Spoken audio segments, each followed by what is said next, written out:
are good.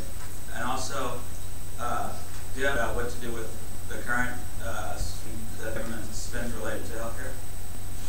Well, promises aren't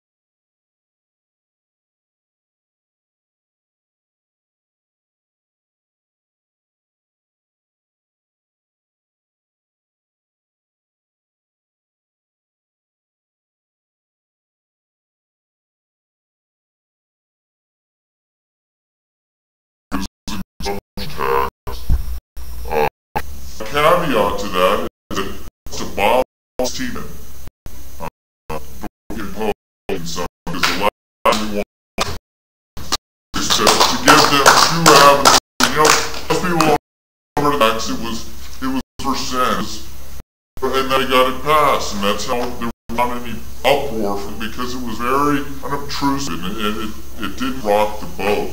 But you see what gets started and it rolled from there. So I favor the fair tax, and ultimately, if we can reduce the size of our federal government enough, because really they need to take care of securing our borders and our country, and they need to take care of regulating interstate commerce. There's very little other things to do, and our founding was paid for by an onerous tariff on things that came into this country, raw materials, finished goods. Ultimately, I would like to see us go back towards that direction, so that we could actually, once we transition onto consumption tax, that we actually lower that tax progressively until we can fund our government. But of course, that is a long process. Yes, I have a question. If I believe, if I'm not mistaken, today or just yesterday, the House voted to raise the deficit ceiling for our nation to the highest it's ever been. And I've heard a lot of conservatives, they always promise to not raise taxes. But I want to get your feeling on this. Are you for cutting all deficit spending until we can have a balanced budget, or are you for raising taxes to pay for the program that we have now? Well, we've dug a hole that is so deep, it's going to be very difficult to, if we were to balance the budget now, we would have to raise taxes substantially, or cut programs very deeply. And one of the things is, as a Christian, I don't want people have grown in this society to depend on many entitlement programs. And while I don't agree with them morally, and I don't think that we can shut the spigot off, I guess what my opinion is that our country, our society has digressed to the point where they can't afford the freedom that we're supposed to have under the Constitution. And so I see it as a process that we will have to come back towards, where people can be responsible for themselves. So I can't see any way we're going to be able to balance the budget in the short term, because as a congressman, I would just to have the only lever I would pull on our economy would be to get rid of income tax across the board through the fair tax, get rid of margin taxes, all forms of income and taxes. And I would not favor a consumption tax that is more than the one that the fair tax, I think, is at 23%, which is only on finished goods. That's pretty steep to me. So I don't know that we'd be able to get there in the next year or two.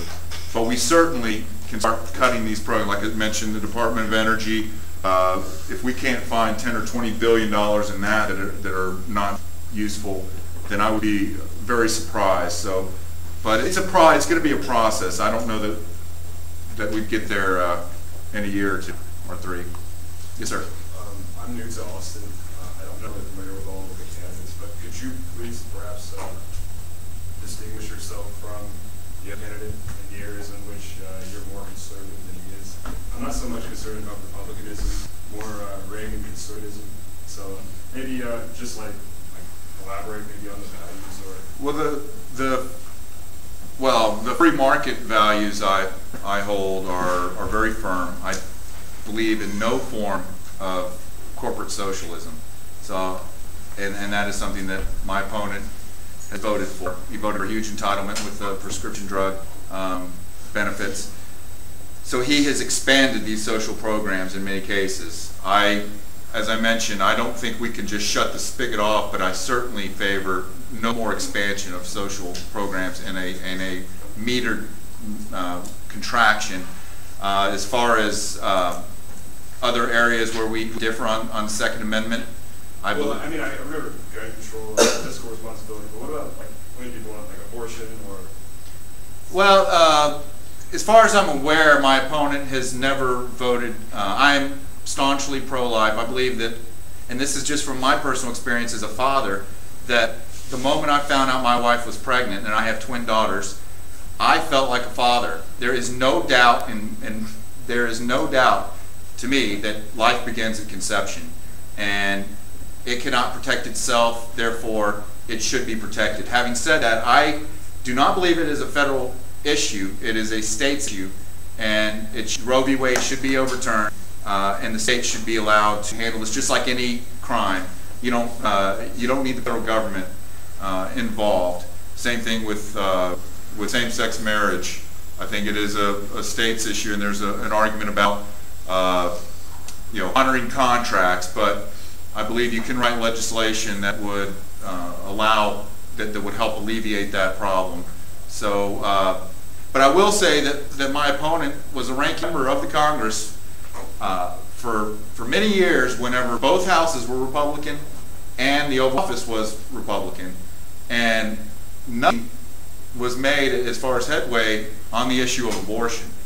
I don't remember even an attempt to do away with Roe v. Wade. So I would say that I am committed to doing away with Roe v. Wade through legislation. If anyone else has any other questions, we certainly. But yeah, let's give a round of applause.